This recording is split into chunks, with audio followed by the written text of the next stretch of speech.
जितने भी लोग ये वाला पॉडकास्ट देख रहे हैं, उनकी अपस्किलिंग जर्नी इस एपिसोड से स्टार्ट होगी। ओके। तो उस पर्सपेक्टिव से यही अपस्किलिंग के बेसिक बिल्डिंग ब्लॉक्स के बारे में बताइए। ठीक है, तो थोड़ा सा इसे अंडरस्टैंड करने की कोशिश करते हैं अगेन एम्प्लॉयबिलिटी पर्सपेक्टिव से। ठीक है, तो अगर आप ये सोचें कि किस तरह की जॉब्स एग्जिस्ट करती हैं, कुछ जॉब्स होती हैं जो हाई रेपिटेशन जॉब्स होती हैं, कुछ जॉब्स होती हैं जो नोवेल जॉब्स होती हैं, लो रेपिटेशन है। एक बार मैंने किया, मैं डॉक्टर हूँ, मैंने एक डायग्नोसिस दिया, दूसरा डायग्नोसिस अलग होगा उससे, राइट।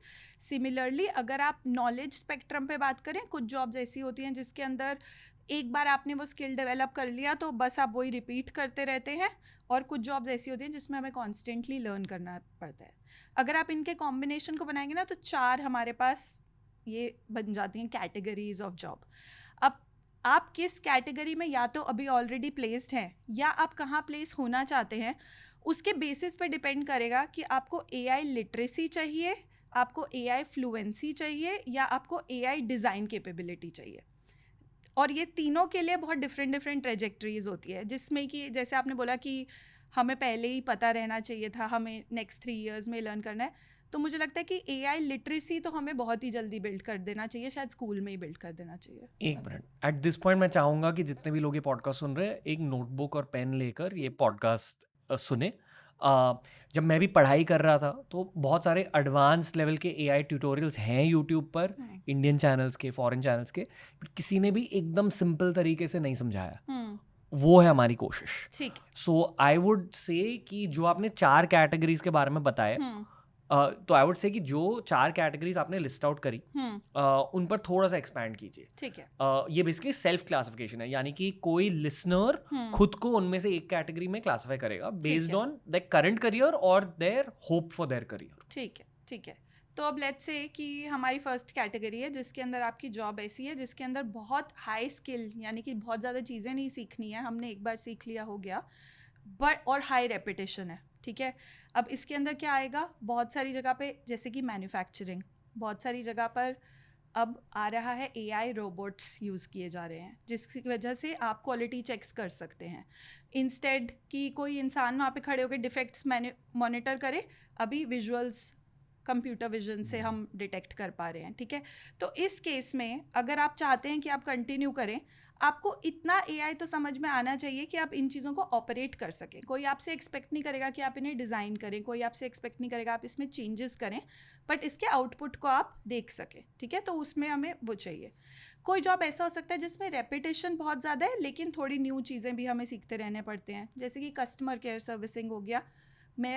मुझे पता है कि मेरे पास हर बार नया इंसान आएगा, रिपीटेड जॉब है, लेकिन हर बार मेरा रिस्पॉन्स अलग होना चाहिए।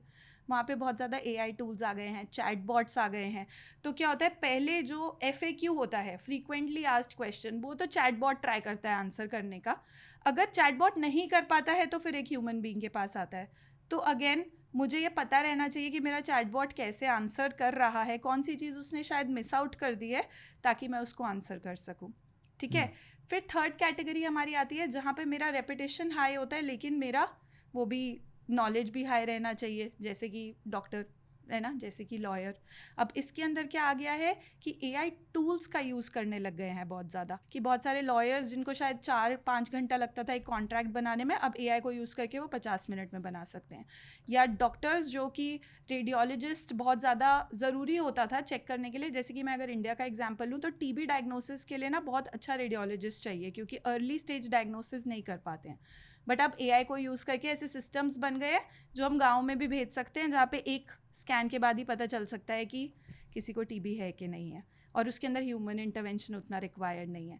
ये बहुत स्पेशलाइज्ड यूज़ केसेस हो जाते हैं। तो इसको बनाने के लिए हमें ऐसे लोग चाहिए जिनको एआई बहुत अच्छे से समझ आता है, जो कि ये क्रिएट कर सके, एआई इंजीनियर्स, ML इंजीनियर्स, जो ये पूरे सिस्टम्स बनाए, राइट। और फिर हमारी लास्ट कैटेगरी ऑफ जॉब्स आ जाती है जिसके अंदर हमारा नॉलेज भी बहुत हाई रहता है लेकिन हमारा रेपिटेशन लो रहता है। आर्टिस्ट्स, राइट, अभी you need very high skill to make a song, to make an art form, right. But अभी हम नोटिस कर रहे हैं मोर एंड मोर कि AI उस स्पेस में भी जा रहा है.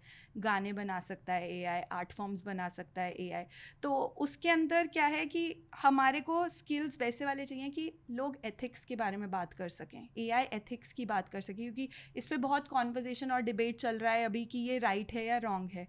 ओनरशिप किसका है, आर्टिस्ट का है कि जिसने रिपीट किया उसका है, ये इसमें कंसेंट लिया गया है कि नहीं लिया गया है. वो वाली सारी कॉन्वर्जेशन के लिए हमें लोग चाहिए जिनको एथिक्स समझ आते हों, बायसेस समझ आते हों.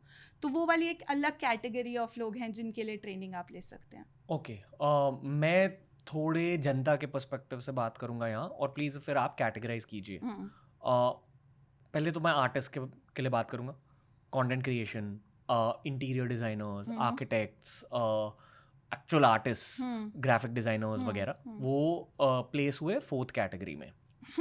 फिर हाईली स्किल्ड जॉब्स जहाँ हर दिन नया चैलेंज है, डॉक्टर्स, लॉयर्स, जो बहुत ज़्यादा पढ़ाई करके एक जॉब करते हैं, they are loosely placed in that 3rd category. Services category majorly अगर आप बोलें तो कोई इंडिविजुअल सर्विसेज ऑफर कर रहा है वो वाली कैटेगरी हो जाती है. एंटरप्रेन्योर्स को आप कहाँ डालोगे?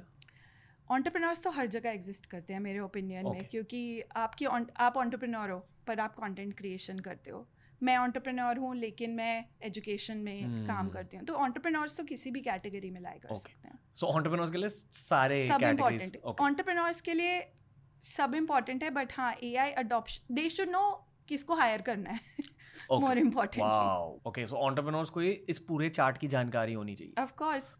अगर आपको खुद कुछ नहीं आता है तो आपको हायर करना पड़ेगा ना, तभी तो आप एंटरप्रेन्योर हो. आप कैसे स्केल करोगे अपने बिजनेस को, कैसे प्रॉफिटेबल बनाओगे अपने बिजनेस को. मिलिट्री पर्सनल को आप कहाँ कैटेगराइज करोगे? So interesting, right. मिलिट्री में भी बहुत सारे AI के एप्लीकेशंस अभी हो रहे हैं, और मिलिट्री में इंजीनियर्स भी हैं जो डिज़ाइन कर रहे हैं फॉर मिलिट्री यूज़ केस, पर ऑल्सो सोल्जर्स भी हैं जो सिर्फ यूज़ कर रहे हैं. ओके, तो हमने 4 कैटेगरीज के बारे में बताया, ऑडियंस ने खुद को कैटेगराइज किया है. अभी व्हाट नेक्स्ट? ठीक है, अब बिल्डअप करना शुरू करते हैं. ठीक है, अगर तो आपकी जॉब ऐसी है जिसके अंदर आपको सिर्फ ये समझना है कि AI कैसे काम करता है, तो हमें AI लिटरेसी पे काम करना है. कौन से टूल्स मैं यूज़ कर सकता हूँ जिससे मेरी जॉब ईजियर हो जाएगी.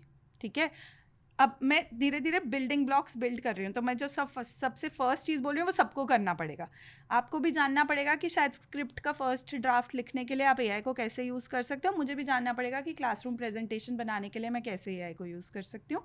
जो कोई असेंबली लाइन पर है, अगर उसको कोई फ़ोटो दिख रही है और उसमें लिखा हुआ आ रहा है कि ये रेड है या ग्रीन है, तो उसको भी जानना पड़ेगा कि ये रेड का मतलब क्या आता है और ग्रीन का मतलब क्या आता है.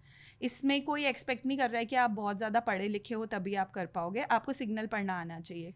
ठीक है, तो ये तो बेसिक AI लिटरेसी हो गया. अब इसके AI लिटरेसी के ऊपर आता है कि मुझे ये समझ में आना चाहिए कि मैं इंटीग्रेट कैसे करूँ. मैंने अपना AI का आउटपुट लिया और मैंने थोड़ा सा ह्यूमन डिसीजन मेकिंग डाला उसके अंदर. एक स्टेप बैक लेते हैं. ठीक है, फिर से जनता के पर्सपेक्टिव से. एट दिस पॉइंट हर किसी को चैट GPT पता है. Chat GPT mostly I think हर किसी ने यूज़ भी किया है. व्हाट्सएप पर वो एक राउंड सिंबल आ जाता है, वो कुछ लोग यूज़ करते हैं. गूगल ने जेमिनाई बनाया. लूजली स्पीकिंग ऑडियंस के पर्सपेक्टिव से ना मोस्टली लोगों को ये सब सेम ही लगते हैं. क्या ये सारे चैटबॉट्स रिलेटिवली सेम ही हैं? स्ट्रक्चर में सेम है, एक्यूरेसी और कितनी कैपेबिलिटी यूज़ कर पा रहे हैं या कौन सा किस यूज़ केस के लिए बेटर होगा उसमें डिफरेंट है. इफेक्टिवली हर चैटबॉट के अलग अलग स्ट्रेंथ्स और वीकनेसेस होते हैं. Correct, absolutely.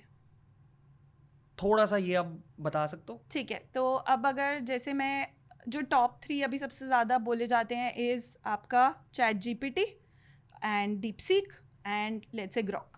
ठीक है, क्योंकि अभी बहुत रिसेंटली आया है, इलॉन मस्क ने बनाया है तो वर्ल्ड पॉपुलैरिटी हायर है. ये जो हम अब बात करें यही होती है AI लिटरेसी, राइट? हाँ, यही होती है AI लिटरेसी. करेक्ट. तो AI लिटरेसी बढ़ाने के लिए माय रिकमेंडेशन है लोगों को ये चैटबॉट ज़्यादा यूज़ करने चाहिए, खेलना चाहिए उनके साथ पहले तो. There is nothing better that will help you learn AI than the idea of learning by doing. You have to play. जब तक आप यूज़ नहीं करेंगे ना, आपको समझ भी नहीं आएगा. अब तो चैट GPT भी जैसे 2 डिफरेंट आंसर देके आपसे पूछता है which one did you prefer, क्योंकि वो भी आपसे लर्न करना चाह रहा है. तो आप जब तक उसको यूज़ नहीं करेंगे तब तक तो आपको वैसे भी नहीं समझ में आएगा कि क्या करना है. कोई ये नहीं कह रहा कि जो वो कह रहा है आप उसे फेस वैल्यू पे ले लीजिए, जी। उसमें प्रॉब्लम भी हो सकती है एंड उसके बारे में भी हम बात करेंगे कि कैसे प्रॉब्लम आती है और क्यों हो सकती है। पर आप एक बार यूज़ करोगे तभी आपको समझ में आएगा कि कौन से टास्क के लिए अच्छा है, कौन से टास्क के लिए अच्छा नहीं है, किस चीज़ के लिए मैं रिलाई करूँ, किस चीज़ के लिए मैं रिलाई नहीं करूँ। ओके, पहला एक्शनेबल, ये एक सेपरेट सेक्शन है लोगों के डॉक्यूमेंट्स के लिए।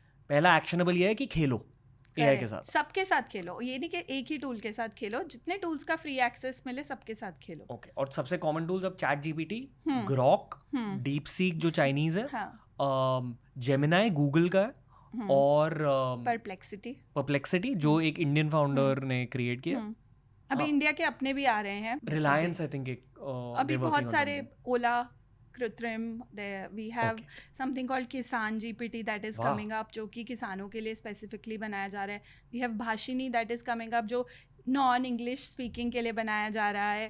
वो सारी चीज़ें अभी आ रही हैं। I think India is on that track.